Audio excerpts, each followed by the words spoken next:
This episode was made possible thanks to generous supporters on Patreon. This is the second part of the mini-series I'm making about the so-called luxury chords. And if you haven't watched the first part, you can do so in the links down in the description.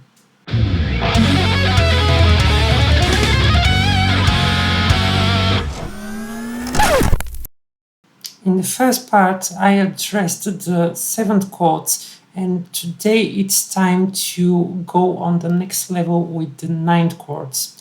Since we already know that the basic structure of the chord is based on thirds, minor or major, depending on the case, it's logical to suggest that the next degree that we will add on top of the 7th will be the 9th, since it's a third above the 7th. With every new degree that we add, we get a progressively increasing number of chords. And even though there is a large number of chords that are mathematically possible, many of them are practically more or less useless unless you do some very experimental music. And that's why in this video I will focus mainly on the chords that are commonly used. Otherwise, the video will become unnecessarily long and also boring. So, the good news is that we won't get overwhelmed by learning things that we are not really going to use. There is this basic theoretic idea that once you get the 9th, this automatically means that you will have the 7th as well, and this principle applies to every other note that you will add. When you have the 11th, you will have the 9th and the 7th. When you have the 13th chord, you will have all of them together. Of course, sometimes we will need just this additional note without the entire bunch of added notes. And luckily there is also option to add this into the chord name. An important thing to mention about the 9th degree is that it's actually a second, but an octave higher, and therefore it becomes very easy to calculate just as the 7th, because the 9th is actually the degree above the root and the 7th is the degree below the root. Despite that the 9th is actually a second, an octave higher, we are not obliged to play it like that. It's rather a theoretical idea for the sake of making it easier to understand and a little bit more logical. What matters is what flavor we do get from these notes and how we use it. I will start with the simpler chords, which are just having the 9th but without the 7th. They are simpler because they contain just 4 notes, so it will be easier to get into the flow with them. This is one of these chords that probably you might even have played them without knowing what they really are, and this is the case with the so-called Add9 chords. Theoretically, we've got two types of 9s. The first one is the regular one, which in terms of intervals, it's major 9th, and we've got the flat 9, which from the perspective of intervals again is minor 9th. There is, of course, as always, one exception, but more on that later in the video. Just like before, we will start with the diminished triad and then we will add the new notes on the top. And the first meaningful chord that we get using this principle is the diminished triad with the regular 9th. This is not the prettiest chord ever, but if we look at it from the perspective of a substitution of a major dominant in a minor key, it actually works pretty melodically and very well.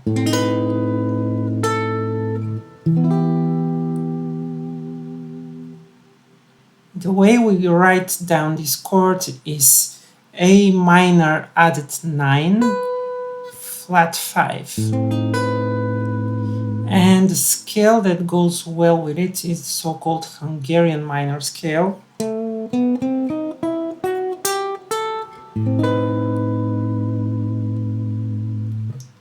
The next usable chord that we get is the minor triad with a regular ninth. It's a very beautiful and dramatic chord, and this brings me to the idea that normally when we add a regular ninth to a chord, it kind of opens it up and intensifies it somehow.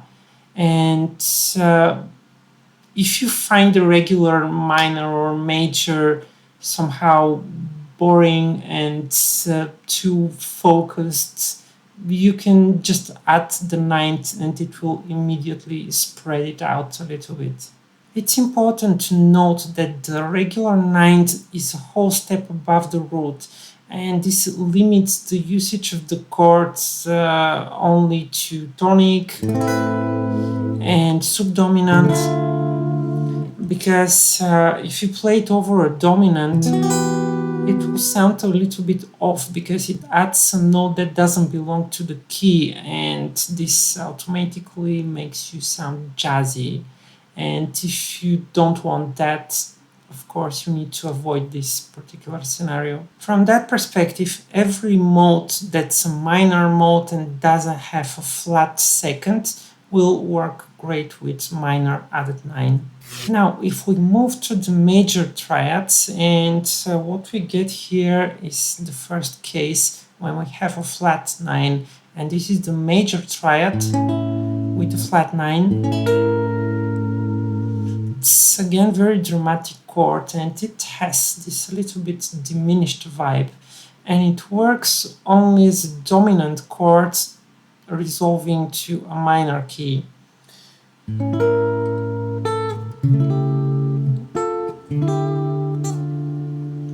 This is a harmonic example of one of my favorite classical guitar pieces, Recuerdos de Alhambra.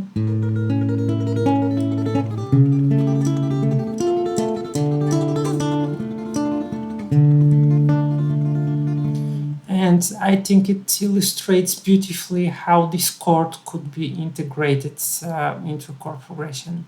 The way we write this one down is A major added flat 9, and the modes that go well with it are the melodic major and the Phrygian dominant scale.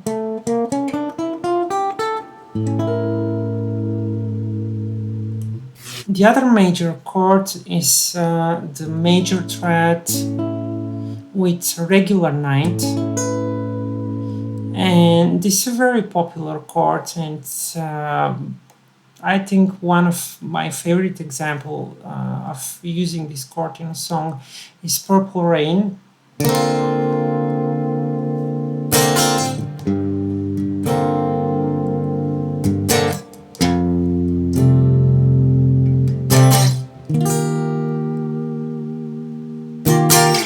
And you'll probably think that chords like the beginning of Stars by Simply Red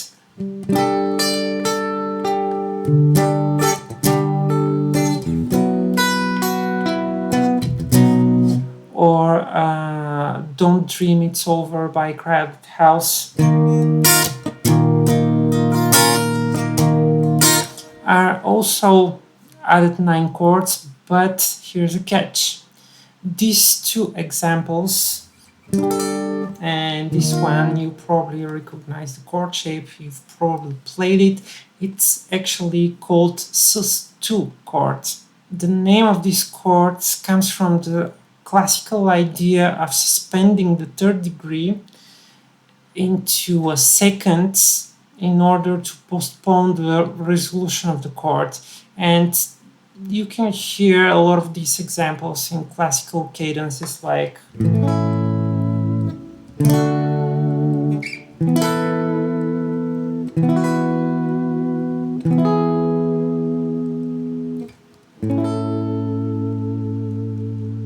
the suspended third degree is the answer of what's the difference between the added 9 chord and the sus2 chord and how to find which one is which. The Add9 chords have a third degree and it sounds richer, whereas the sus2 chord sounds less intense harmonically, and it's also a neutral chord because it doesn't have a third degree, and we know that the third degree is what makes a chord major or minor. Now back to the added 9 chords. We know that the regular ninth is a whole step above the root, and since in the major key all the major chords are placed in such way that the following note is always a whole step up, so you can use the major added 9 chords everywhere in the key, and this also means that all the major scales that have the regular second degree will fit perfectly these chords. Before we continue to the 9th chords containing also 7th, I would like to let you know that if you wish to support the channel and everything I do, the best way to do so is to join my Patreon page, which you can find on the links in the description, where you can get access to many interesting things like tabs, audio downloads, exclusive materials, and other things, and the membership starts as low as $3 per month. And if you wish to support me by a single donation, you can use the PayPal me link down below, also in the description. If you have watched the first part of this mini-series when I talk about the 7th chords, you know that they give certain type of flavor to the regular minor and major chords, and also the other two basic triads. And when we add the 9th on top, we somehow intensify this flavor. And at least to my personal understanding, the regular 9th is rather broadening up the chord, whereas the flat 9 is adding some sort of anxiety to the flavor we get. Let's see what happens when we take a half diminished chord and add the flat 9 on top. It immediately intensifies it and makes it more unstable, and also it pushes even further to immediate resolution through dominant.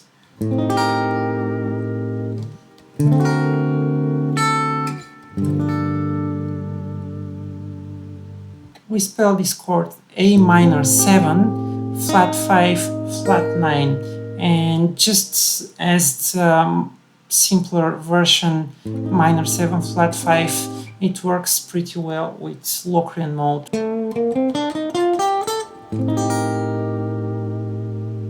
If we add a regular 9th to a half diminished chord, we get a richer version of a chord that I already mentioned. It's the diminished triad with an added 9. So it functions pretty much the same way. So we can move to the next usable chord, which is also one of my favorite chords, and it's the minor 9 chord. I call it the Pink Floyd chord because this is what we perceive as a chord when we listen to the song Breathe.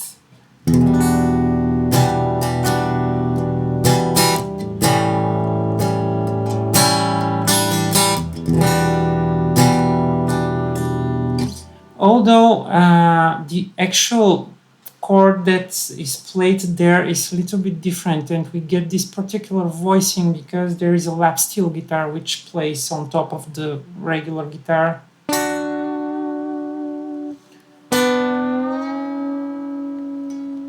And this is how we get this voicing.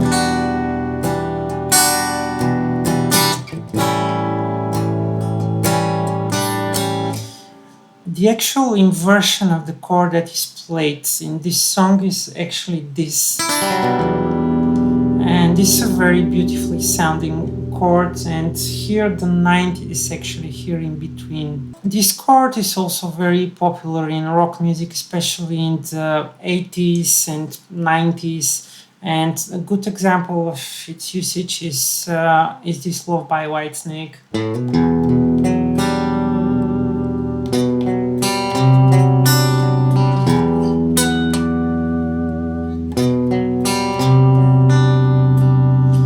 And also another of my favorite examples, Anytime by Asia.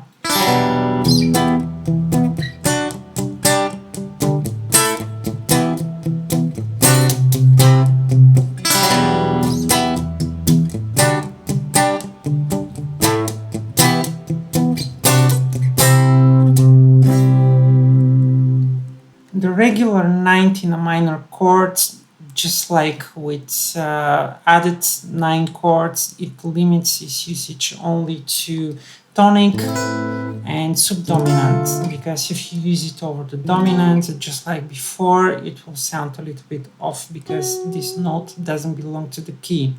And this means that we can use Aeolian mode and also Dorian mode.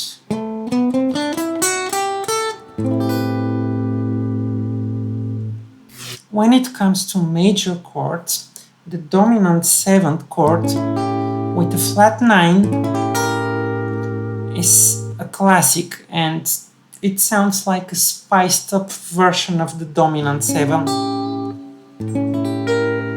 And it makes it even more unstable and dramatic. If we analyze the notes in there, we can see that now with the flat 9, this chord resembles even more the diminished chord, which I said in the first part that it's often used as a substitution of a dominant chord, and now you can see why.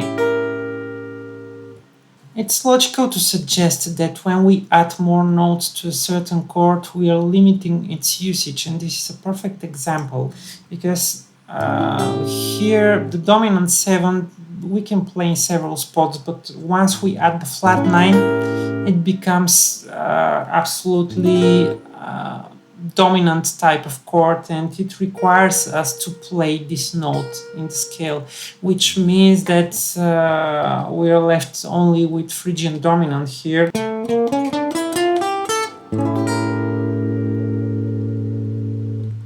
The dominant 7th chord with a regular 9th is something that I call the James Brown chord, because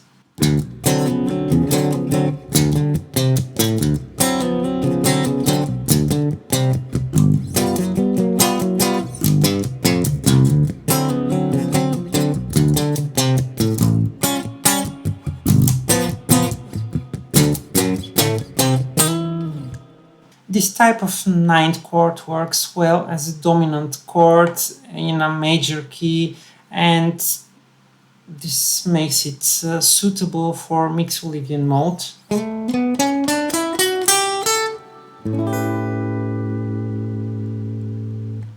In the beginning I said that, as always, there is an exception, and this is the case with the so-called Jimi Hendrix chord. This is the chord that Jimi plays in Purple Haze.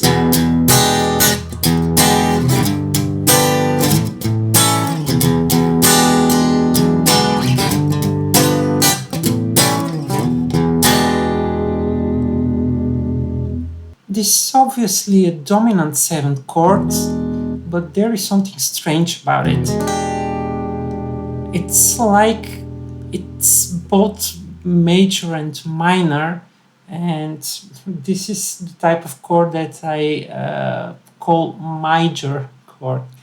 And the reason about that is that here we have a sharp 9, and as I said, normally we have a regular 9 or we have a flat 9, and this is the only exception where we have the third type of 9, and it's the sharp 9.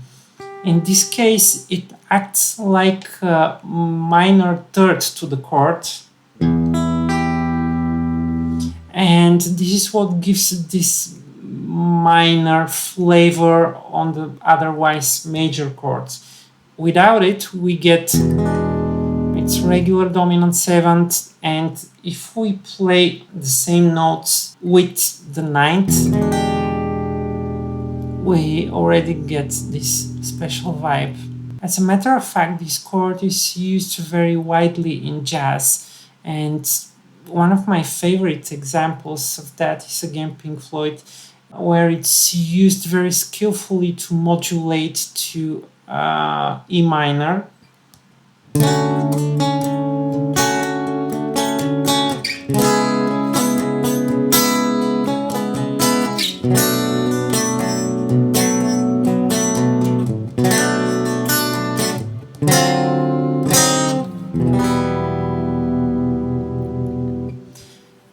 Richard Wright said in one video, I think it was Classic Albums, and he said that he was inspired by Miles Davis for this chord, and this is how this chord appeared in this song.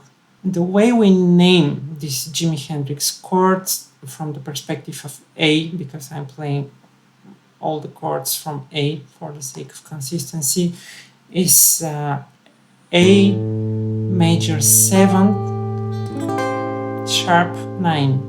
And having this major quality requires us to play an octatonic scale, and this is the same scale that I mentioned in the previous video that I used in the contest by Nili Broch that I won several years ago.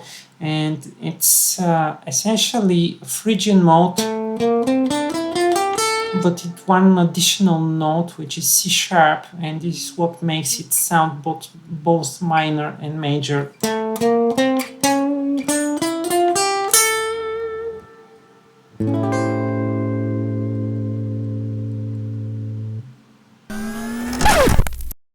So that's everything for today's episode. I hope you like it and find it useful. Thanks for watching, and let me know in the comments below which of these 9 chords you like the most and why. And if you like my work, consider supporting me on Patreon on the links down in the description, where you can get access to many interesting things like tabs, audio downloads, and exclusive materials, and the membership starts as low as $3 per month.